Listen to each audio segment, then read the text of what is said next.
우리 경제의 성장을 가로막고 나선 것이나 다름없습니다. 일본의 의도가 거기에 있다면 결코 성공하지 못할 것입니다. 우리 기업들은 일본의 소재, 부품, 장비에 대한 의존에서 벗어나 수입처를 다변화하거나 국산화의 길을 걸어갈 것입니다. 결국에는 일본 경제에 더 큰 피해가 갈 것임을 경고해 둡니다.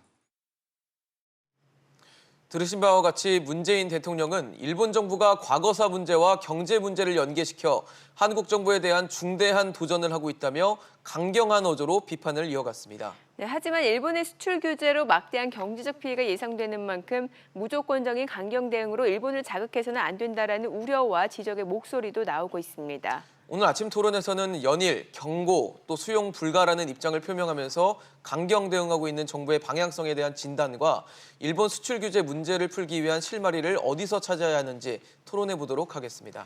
오늘 시청자 여러분의 문자 참여, 투표 기다리겠습니다. 100원의 이용료가 있는 샵 3698번으로 정부의 강경 대응이 필요하다라고 생각하시면 1번, 강경 대응까지는 불필요하다라고 생각하시면 2번을 보내주시면 됩니다. 네, 그럼 오늘 토론에 참여해 주실 두 분의 패널 소개해 드리도록 하겠습니다. 동국대 국제통상학과 광노성 교수, 한신대 일본학과 하종문 교수입니다. 어서 오십시오. 어서 오세요. 안녕하세요. 네, 두 분께서도 워낙 잘 아시겠지만 문재인 대통령이 연일 일본을 향해서 강경한 메시지를 발언을 하고 있습니다.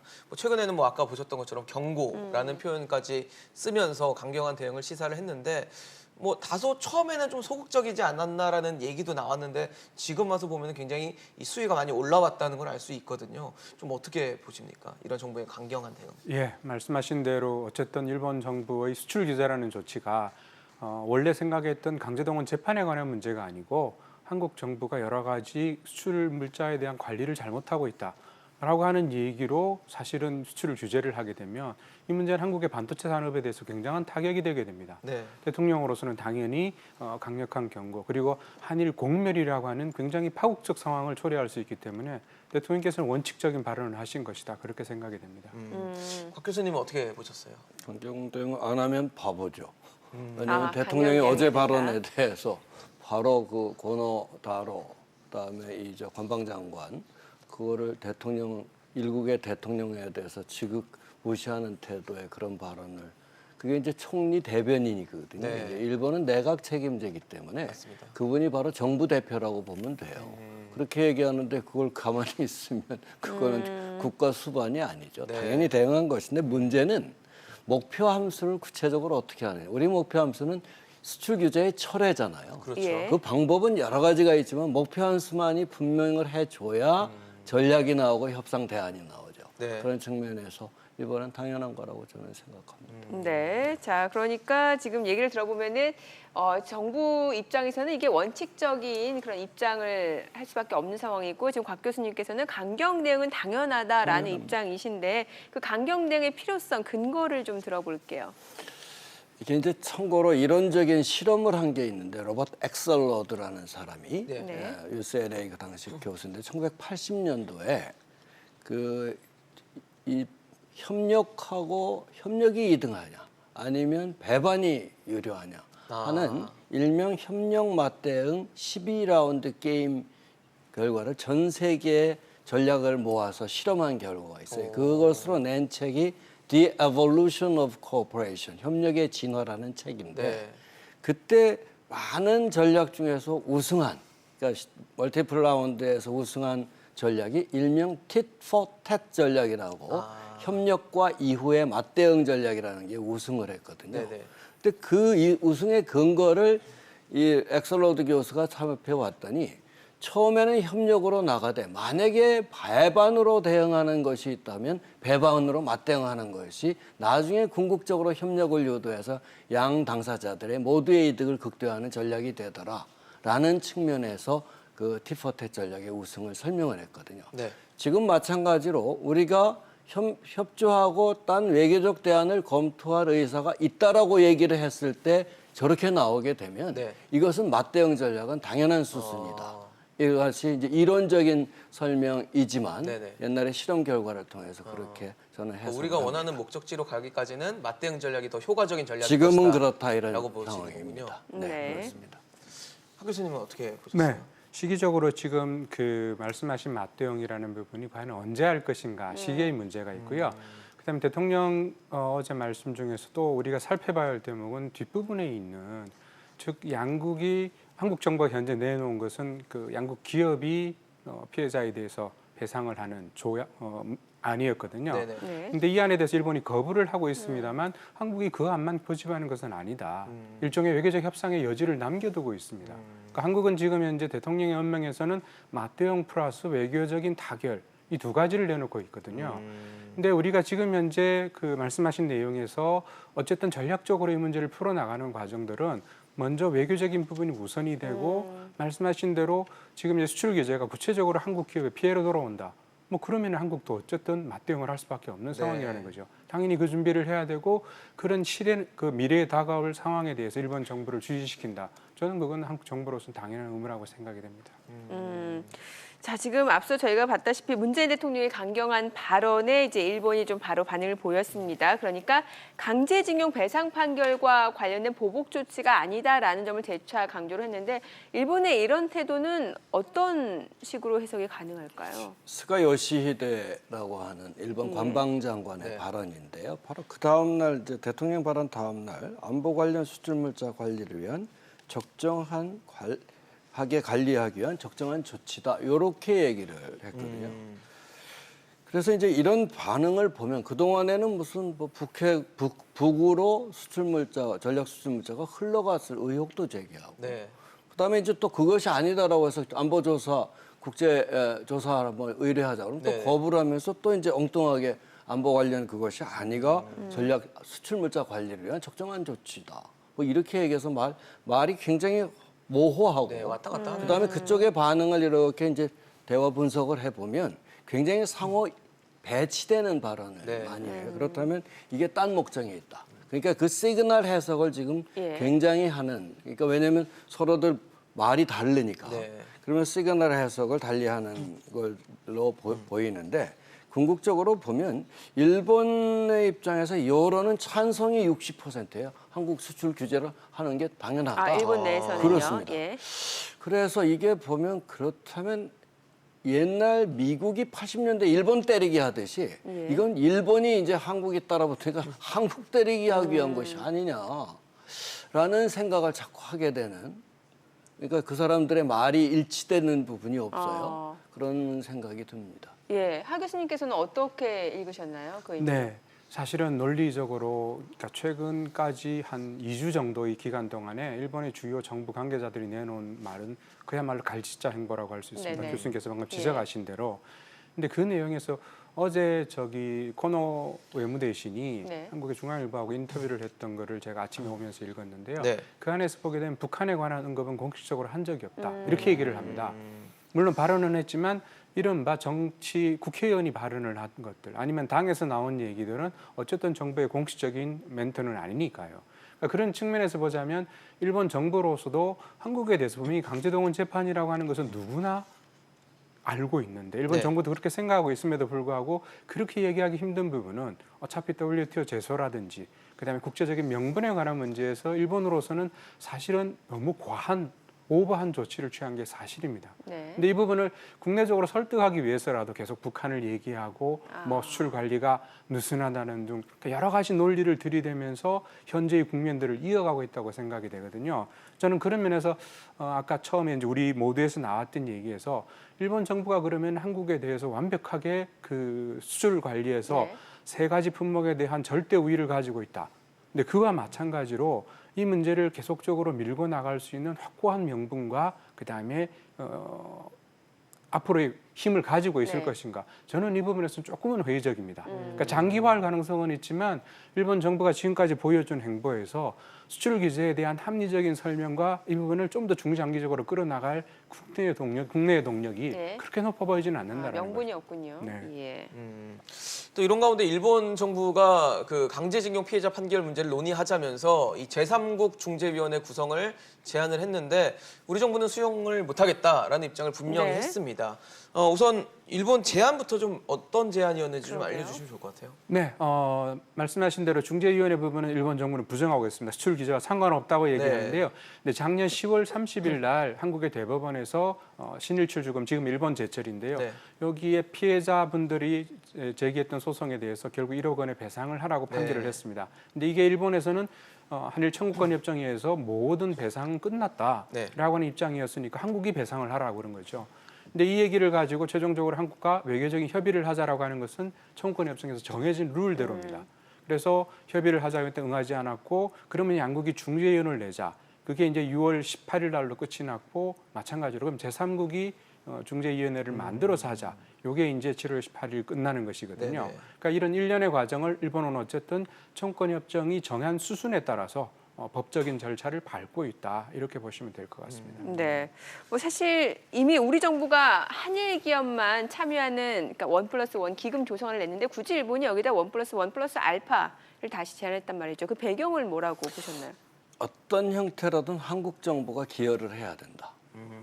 정부의 기여도가 있어야 된다. 한국 정부의 기여가 있어야 된다. 그래서 이제 일본이 제안한 것은 한국 정부, 한국 기업 플러스 일본 기업에서 기금 조성 제안을 한 것이고요. 한국은 1+1 그러니까 일본 기업, 한국 기업이 참여하는 제안은 받아들이고 논의할 가치가 있다라고 보는 것이죠. 그러니까 그 기본적인 의도는 일본에서는 한국 정부가 어떤 형태로든 참여해서 책임을 지라라는 것이 일본의 의도입니다. 자 근데 지금 죄송합니다. 예. 이 부분은 일본이 제안을 한 것은 저도 아니라고 알고 있고요. 네. 어차피 1+1 플러스 알파에서 플러스 알파 부분은 1차적으로는 한국 정부를 가리키는 건 맞는데 네. 이게 이제 며칠 전에 일간지에서 보도를 했지만 한국 정부는 그런 적이 없고 당연히 일본 정부는 지금 현재의 그 자기들이 주장하는 중재 외에 한국이 주장하는 어떤 옵션도 들어본 바가 없고 공식적으로 오늘 아침에 보도된 바에 따르면 코노 외무장관도 한국으로부터 공식적으로 1+1 플러스 알파에 대한 제안을 받지 않았다. 이렇게 얘기를 한 바 있습니다. 그렇다고 한다면 지금 현재는 그런 일종의 이제 한국 정부의 제안에 조금 더 플러스 알파를 하는 안 자체가 네. 현재 한일 관계의 수출 규제를 바꾸는 모멘텀이 되기는 힘들지 않을까 그렇게 봐야겠죠. 네. 알겠습니다. 자, 우리 시청자분들도 지금 이 부분과 관련해서 많은 문자 메시지를 보내주고 계시니까요. 네. 그 내용을 좀 살펴보도록 하겠습니다.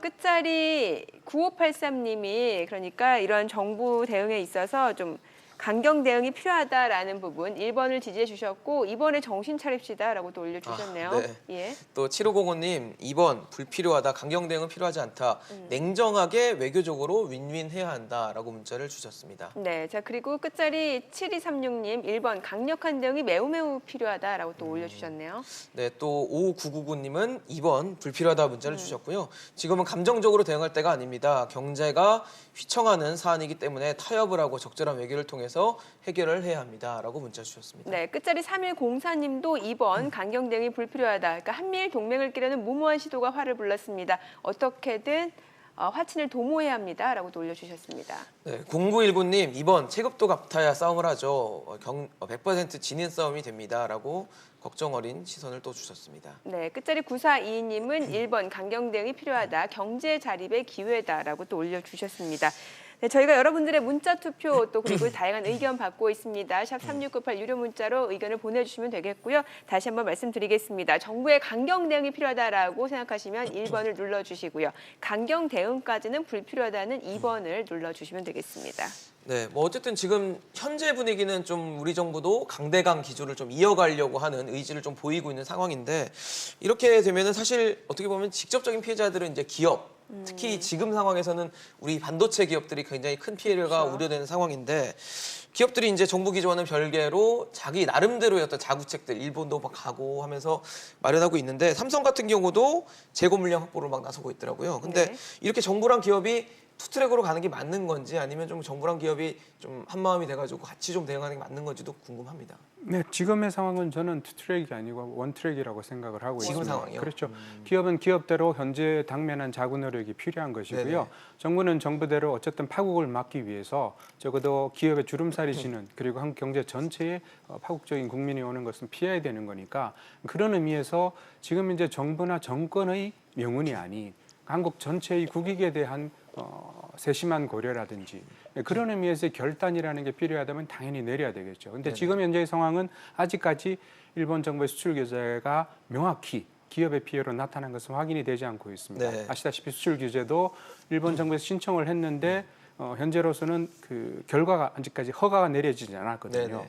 근데 통상 4, 5주 정도 걸린다고 그러니까 8월이 넘어가게 되면 구체적으로 수출 규제에 따른 피해가 생긴다. 그러면 그때는 상황은 달라지는 것이죠. 네, 뭐 기업은 기업대로의 자구책이고 정부 입장에서 할 수 있는 방향이다라 말씀 주셨는데 그래도 만약에 기업 실질적으로 타격을 입는다라고 하면 정부가 강경 기조를 유지하더라도 뭔가 뒤따른 지원책은 있어야 될 것 같아요.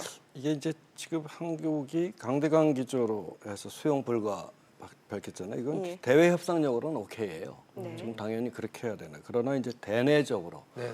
우리가 이제 대외 협상 관련해서는 일명 투 레벨 게임이라고 그러는데 대내에서 받아들일 수 있는 합의 어떤 가능 영역 그것을 이제 상황 속에서 대외 협상을 해야 되거든요. 이제 바로 그런 측면에서 이 투 레벨 게임에서 국내 대외용으로는 오케이다 하는 것을 저는 생각을 하고요. 기본적으로 이번에 기업은 자구책을 구하는 게 당연하죠. 왜냐하면 기업은 직접 닥치기 자기 생존의 문제니까 당연하고. 그렇죠. 그러나 이제 핵미 책임의 문제를 한번 들어보면 결국은 정부가 일본 정부와의 관계에서 일으킨 문제거든요. 이게. 그렇다면 정부가 풀어야 되는 건 당연하다.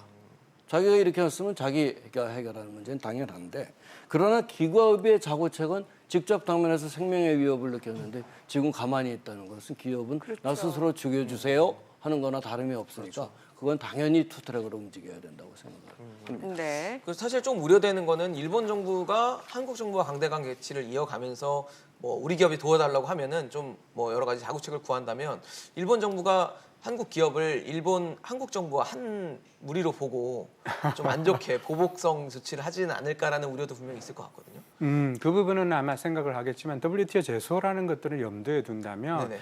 지금 만약 이게 이제 우리가 앞으로 1, 2년 뒤가 될 텐데 WTO에서 만약 이 사태가 지게 되면 네네. 일본 정부에 닥치는 후폭풍은 굉장할 것이라고 생각이 됩니다. 네. 당연히 거기에 저촉될 어떤 꼬투리도 잡히지 않겠다라고 한다면 아시다시피 WTO는 국가가 정치적인 다른 목적에 의해서 물자의 자유로운 이동을 방해하면 안 된다라는 것이잖아요.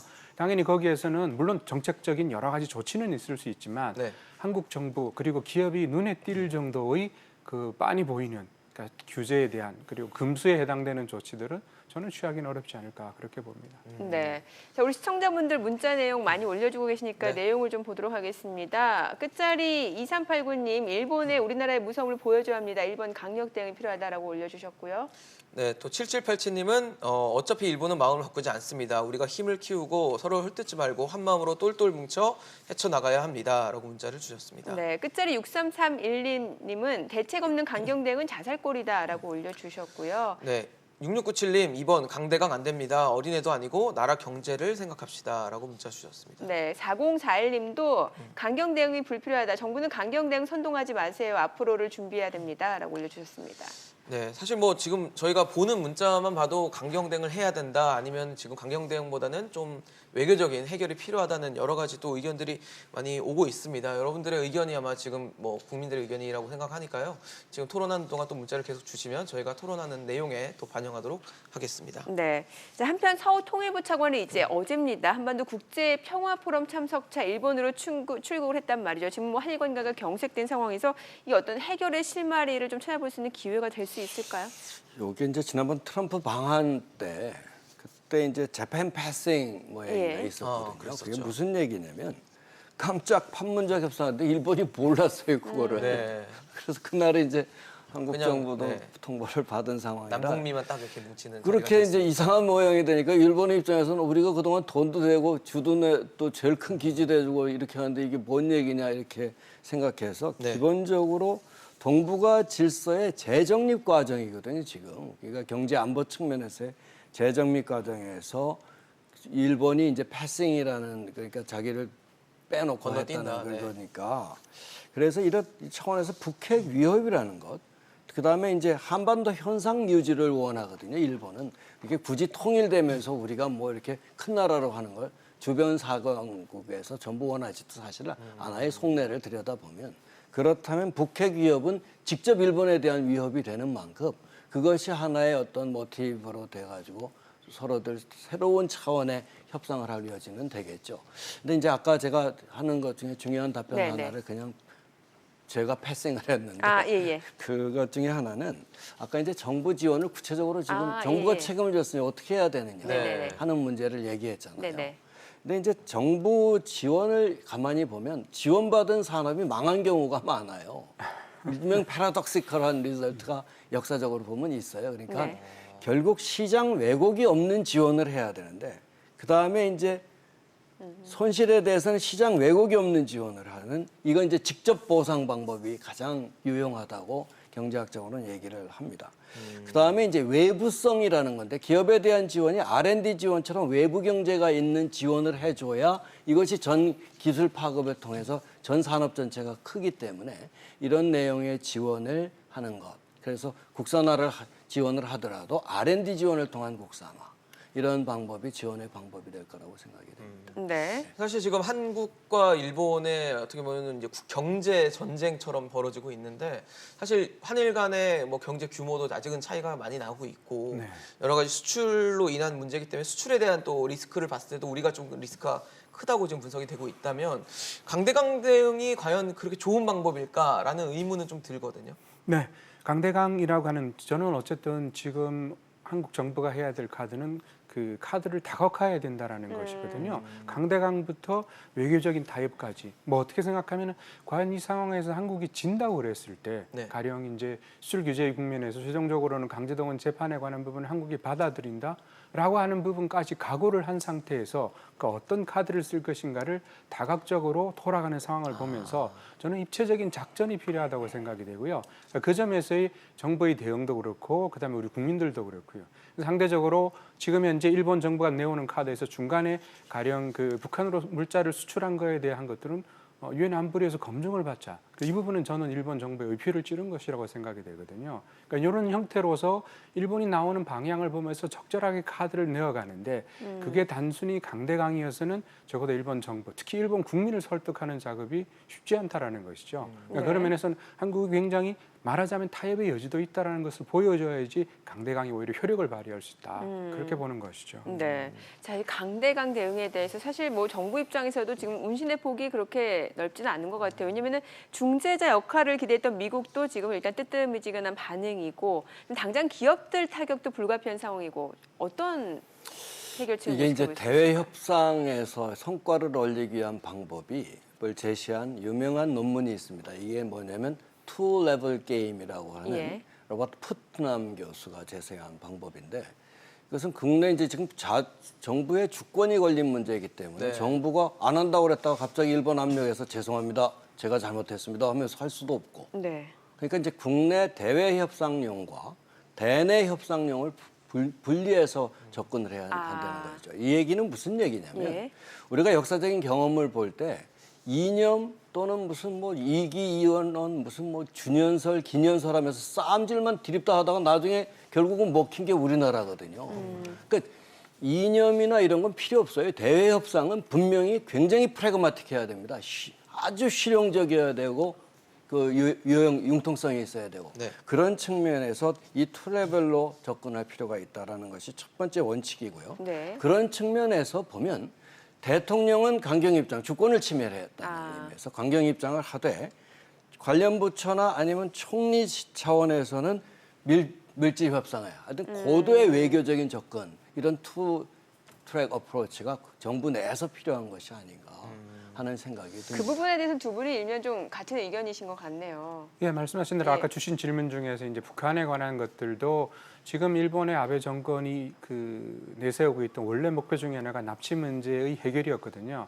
근데 지금 해결은커녕 지금 입구조차 찾지 못하고 있는 상황인데 네. 그 부분에 물꼬를 트는 거는 어쨌든 남북 관계가 지금까지 호전돼 있기 때문에 일본 정부에게 일정 정도로 그 납치 문제에 대해서 북한을 태도를 대화의 테이블로 유도할 수 있는 역할. 저는 이번에 서호 차관이 갔을 때 그런 얘기들이 오고 갔을 것 같아요.